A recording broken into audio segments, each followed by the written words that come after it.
सभी भक्तजनों को राधे राधे। जय श्री कृष्णा।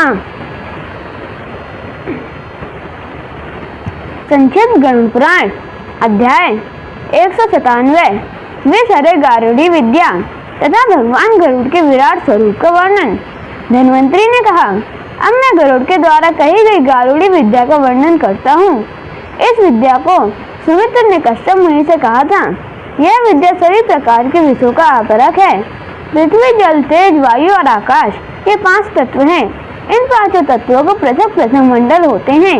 उन मंडलों के अधिष्ठाता ये पृथ्वी आदि देवता ही माने गए हैं। अन्य देवता भी इन मंडलों में स्थित रहते हैं। इनके पृथक पृथक मंत्र भी हैं। इन मंडलाधिपति देवताओं के मंत्रों को तथा विधि न्यास पूर्वक जप करने से अभीष्ट सिद्धि होती है और वे स्वादत दूर हो जाती है। साधक को चाहिए कि वह पृथक पृथक 5 मंडलों के स्वरूप तथा उनके अधिष्ठात देवताओं का ध्यान करे। मंडलों के स्वरूप का इस प्रकार है। पृथ्वी मंडल चौकोर फैला हुआ, चारों ओर मुख वाला तथा पीले वर्ण का कहा गया है तथा यह मंडल इंद्र देवता परक है। वरुण मंडल जल मंडल पद्मकार तथा अर्धचंद्र युक्त है। इंद्र नीलमणि के समान कांति वाले, सौम्य स्वरूप स्वस्तिक से युक्त त्रिकोण आकार वाले अग्निमंडल में ज्वाला मालाओं से समन्वित अग्नि का ध्यान करना चाहिए। विभिन्न औषधियों को पीसकर तैयार किए गए सूरमे के समान कांति वाले वृत्ताकार बिंदु युक्त वायुमंडल में वायु का ध्यान करें।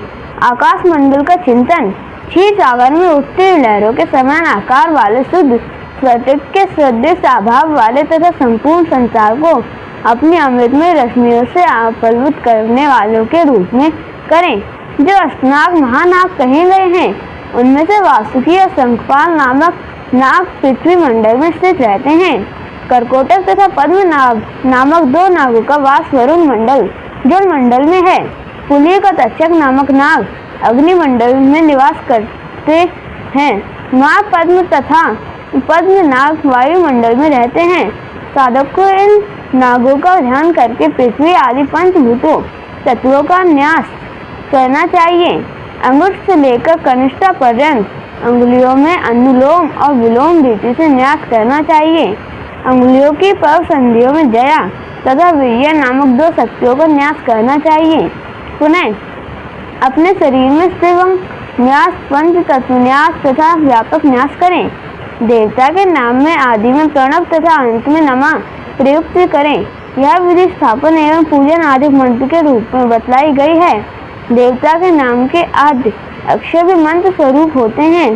8 नागों के जो मंत्र हैं वे उनके संधि निधान को प्राप्त कराने वाले हैं। पंच तत्वों के साथ आदि में ओम और स्वाहा लगाने से मंत्र बन जाते हैं। ऐसा करने से ये मंत्र साक्षात गरुड़ के समान साधक के सभी अभीष्ट कर्मों को सिद्ध करने वाले हो जाते हैं। स्ववर्णों से करन्यास करके पुनः उन्हीं से शरीर के अन्य अंगों में भी न्यास करना चाहिए। तदंतर आत्मशुद्धिकारक उद्दीप प्राण शक्ति का चिंतन करना चाहिए। इसके बाद साधक को अमृत की वर्षा करने वाले बीज का ध्यान करना चाहिए। इस प्रकार आप्यापन करके साधक को अपने मस्तिष्क में आत्म तत्व का चिंतन करना चाहिए। तत्पश्चात स्वर्ण वर्ण के समान कांति वाले समस्त लोकों में फैली हुई तथा लोकपालों से समन्वित पृथ्वी का दोनों पैरों में न्यास करना चाहिए। बुद्धिमान साधक को चाहिए कि वह भगवती पृथ्वी देवी का अपने संपूर्ण देह में न्यास करें। इसी प्रकार अपने देह के अंगों में शेष 4 मंडलों तथा उनमें स्थित देवों का न्यास करें। इस प्रकार पंचभूत तत्वों का न्यास करके यथाक्रम 8 नागों का न्यास ध्यान करना चाहिए। इसके बाद स्थावर और जंगम प्राणियों के विष दोष का विनाश करने के लिए पक्षीराज गरुड़ का ध्यान इस प्रकार करना चाहिए। गरुड़ देव अपने दोनों पैरों, पंखों तथा चोंच द्वारा पकड़े हुए कृष्ण वर्ण वाले नागों से विभूषित हैं। ग्रह, भूत, पिशाच, डाकिनी, यक्ष, राक्षस का उपद्रव होने पर विषधर नागों से घिरे हुए भगवान शिव का अपने शरीर में न्यास करना चाहिए। यथाविधि ध्यान, पूजन आदि कृत्यों को करके साधक को सभी कर्मों में सिद्धि प्राप्त करने के लिए अभीष्ट रूप पालन करने वाले मन पर विजय प्राप्त करने में समर्थ, संपूर्ण संसार को अपने रस में आप्लवित करने वाले एवं सृष्टि तथा संहार के कारण अपने प्रकाश पुण्य से उद्दीप्त और समस्त ब्रह्मांड में व्याप्त 10 भुजाओं और 4 मुख वालों, पिंगल वर्ण के नेत्र वाले, हाथ में शूल धारण करने वाले, भयंकर दांत वाले, अत्यंत उग्र त्रिनेत्र तथा चंद्रचूड़ से विभूषित और गरुड़ स्वरूप भैरव का चिंतन करना चाहिए।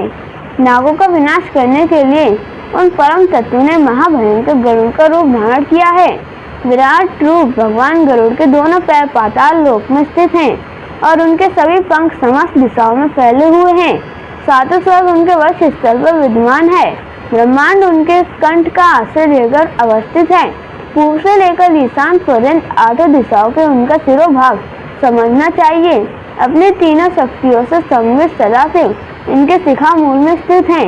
ये तारक्षण गरुड़ साक्षात परात्पर शिव और समस्त भुवनों के नायक हैं।